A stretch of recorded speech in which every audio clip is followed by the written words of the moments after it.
Hello and welcome back to the channel. My name is VK.72.01 and I'll be your YouTuber today. Surprisingly, I made a video this year. I know, it's kind of weird. Anyway, welcome back to the channel. So today we're going to be taking a look at the VK.72.01 K. This tank is one hell of a tank, I must say. I originally started doing a video on this last year, never did it, then decided to hop back in the tank this year after the update and try a few games. So essentially, everyone says this tank is shit from what I hear, and I would like to show you some videos that prove otherwise. Sure, this tank has a lot of complications as it has one of the slowest DPM in all of tier fucking 10. I love it, right? It's got the same gun as the E100, but it feels so much worse. Your armor profile is a lot different, and I think that gives you some leeway sometimes, but you have a lot bigger wake spots. You still have to play the wiggle-waggle game when it comes to looking at enemy tanks, especially when you're staring at tanks like the T110E5. Those will rip you apart because of how bad your DPM is. But, other than that, this tank performs very good in my opinion, and this is just kind of showing the different guns. I don't even know why I clicked on the Jagdpanzer E100, but anyway, hey, welcome back. Thank you for watching the video, and we'll hop into this real shortly for you. And I did want to showcase at the end of the game, or at the end of these two replays, one will be a win, one will be a fail. Sometimes you can hop in a game and it's over before it even started. That was kind of that second match. But we're going to take a look. We're going to run in here. I always like going left, especially if I'm in a heavy, but sometimes you can play that middle ground when you're in a medium between the buildings, and that's what I like to do, and that's often probably why I die too much. Oh well. But, hey, it'd be like that sometimes. That Waffle is going to have one hell of a game, I gotta say. Coming up in these first couple seconds in this video, you'll see he has one good shot. So, okay, we're going to be taking the defensive on this side. Obviously, they like to push real early since they have a straight shot more than us. And, bam, they're not there. So we're going to come over here, and the odds aren't looking that great.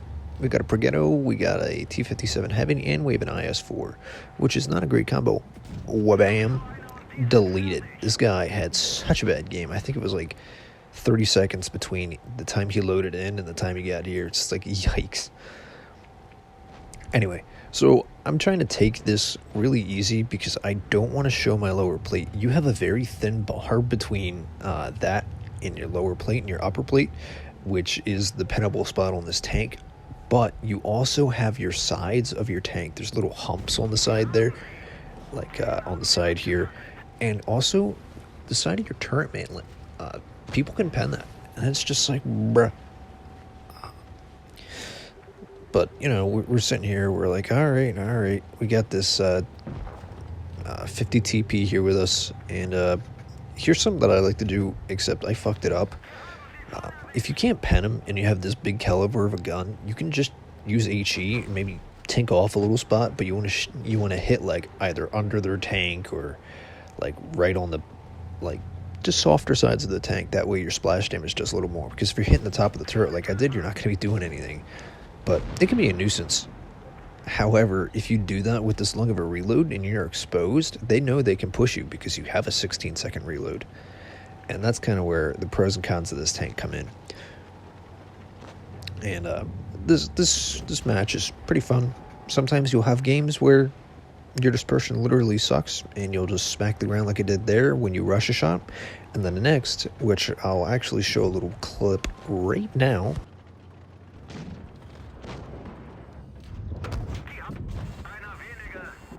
I mean, just showing that, you can just see that you can have one heck of a time in this tank just because of it's RNG. This tank just feels like Wargaming said, hey, let's make one of the weirdest tanks, just have some crazy dispersion. Obviously you're using this big of a gun, but let's just throw some numbers in there, we'll make it work.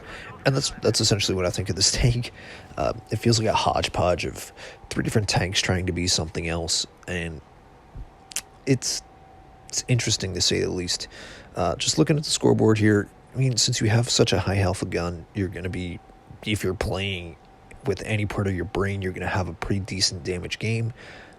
From these past couple games I've been playing, if I've been trying and genuinely doing something, I've been averaging around maybe 28 to 3,000 damage, 2,800 to 3,000 damage, just because I'm not a sweaty noob.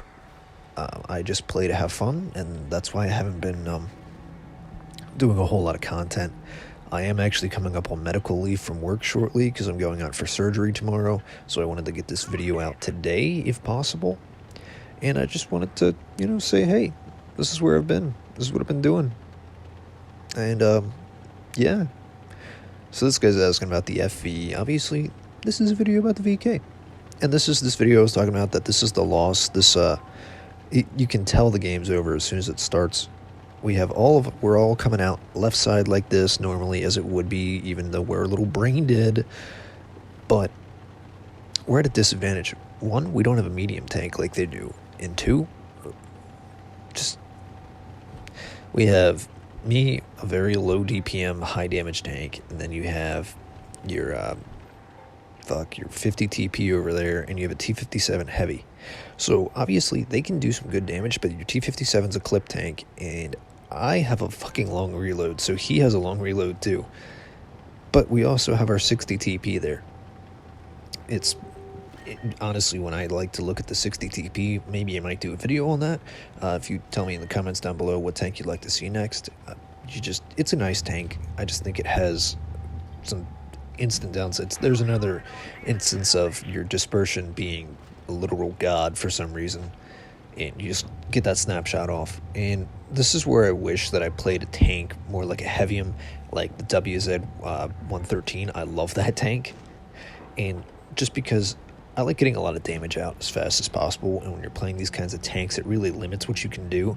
And those two shunted over there to take care of the Yo, and I fucked up this 60 TP, and I hate when people do it to me, and I didn't mean to, and I get it, it's just a mistake, but I caused him to get hit by that E100, and that makes me feel like shit, because that was my fault, because I pushed up behind him, and that's like a bruh kind of thing. So I'm going to try to make sure I can take care of this E100, and I'm at a really bad angle, and I just noticed that, just because my sides are even more exposed than they normally would be, but he bounced off my turret manlet, it looks like, so I was trying to figure out where he shot me from, and quick pivot here, bam, deflected him. The goal with this tank is you don't want to give them one solid angle to shoot at, because you have a lot of weak spots. If you wiggle your tank, you'll be able to kind of take care of more hits. But they're going to be going through the sides of your track like that. They're going to be going through the sides of your tank, because you have very weak very weak sides. And you only have 200 millimeters on your turret, but it's rounded since it's sloped. And this is kind of where this game went downhill very quickly. I got pushed by the T55, or the T22, and the E100 at the same time. I put myself in a really bad spot with literally no cover. And that's kind of like the name of the game with this tank, is you need to make sure you're placing your tank in a good spot, because if you don't, you're just going to get chewed apart. And that's kind of what's happening here. We're losing a lot of tickets because we didn't cap. We couldn't push forward. The enemy team did a very good job of keeping us where we were. And unfortunately, we do lose this game. I wish I could have stayed in the game a little bit more there. Maybe I could have pushed out a little harder, taken some more hit point damage to kind of save our 60 TP there, instead of backing off and letting them push us. But every game is a learning experience. Even when I'm doing 3,800 damage here and everyone else does 1,000, every game is a learning experience. And I think that, you can't rage over something that you knew was your fault. But kind of moving away, my overall take on this VK is just, it's a solid tank if it's played in the right hands. I'm obviously an average player giving an average review of this tank. I'm not very strong suited on this tank. I don't have a lot of games played in it, but I wanted to make a video about it because, it was in my mood. We're going to take a look at the story here now and kind of move away from the VK. I wanted to talk about the barbecue. I will not call this anything else but the barbecue. Obviously, it's a great tank. It's balanced. It's fun, but not the best, in my opinion. I just love this camo, okay? I just love the PBR texture that they have for this specific Bompfetti camo. It just looks amazing in my opinion, and that's why I'm running it over the legendary camo. I'm also doing that on the Concept 1B, but this is the Noir camo. I don't know why they called it that, but it looks neat. I like it. I just love the Bompfetti camo. And then we're going to take a look over here at the Concept 1B. If you guys would like to see a video on this, let me know. I'll do a video on it. I already have one replay saved. If you guys were interested in looking at that and just getting my opinion about the tank, feel free to comment down below. I feel like I keep saying that. But once again, many apologies for not making videos these past couple months. I've just been really busy with work, and now that I'm going out for medical leave, I'm going to have a lot of free time, so to speak. But here's the legendary camo for this. I honestly like it. It looks nice. I was kind of opposed to it at first because I didn't like the rusted turret. But it just looks clean. I think it's nice.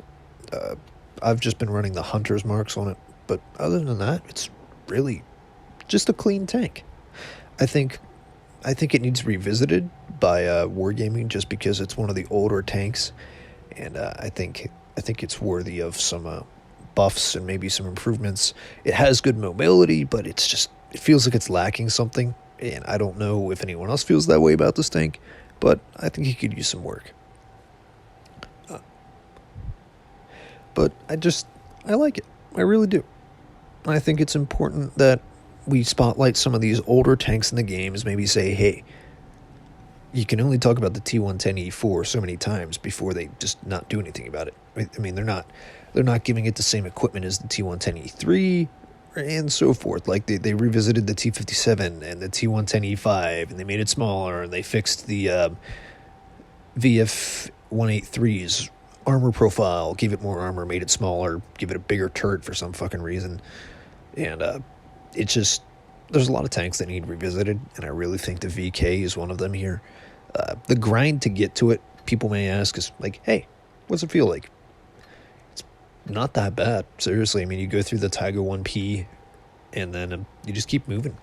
Your Tier 8 and Tier 9 are pretty solid. They're high mobility, kind of low, awkward armor tanks, and I did want to know, did you guys want me to do a video about the cryos? I didn't buy the battle pass yet just because I have a shit ton of bills coming up and I don't want to spend too much money, but I think that this looks really clean, to be honest with you. You look at the normal Jagdpanzer, and you have a distinct armor advantage. You have the same gun, and I think the only big difference thing is your mobility, since you have more armor, but it gives me major Icebreaker vibes because I just don't know. It looks nice. But if there's any tanks in particular you'd like me to review other than the VK, maybe you'd like to see more German tanks, bam, hit me up. Stay cool, stay frosty, and I will see you in the next one.